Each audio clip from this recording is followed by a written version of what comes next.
Hi viewers, as యూజువల్గా cooking time అండి.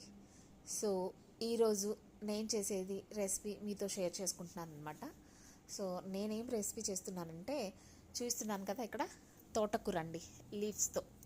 అంటే తోటకూరని మనం గ్రీన్ లీవ్స్ అంటాం కదా, సో ఆ తోటకూరని ఫ్రై చేసి చూపిస్తున్నాను అనమాట. ఇంకెందుకు ఆలస్యం, వచ్చేయండి.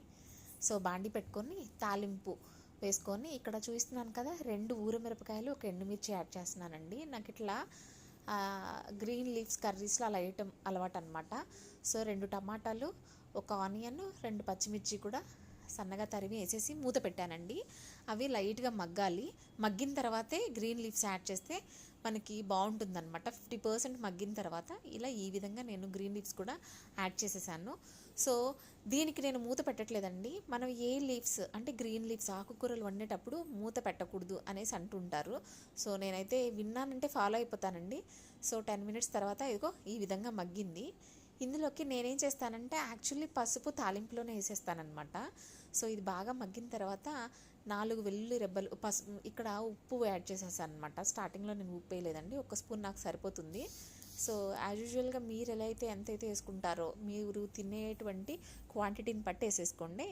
అండ్ ఇక్కడ చూస్తున్నారు కదా, 4 వెల్లుల్లి రెబ్బలు, 2 స్పూన్ల కారాన్ని కచ్చాపిచ్చాగా దంచి ఆ పేస్ట్ వేస్తున్నాను అనమాట.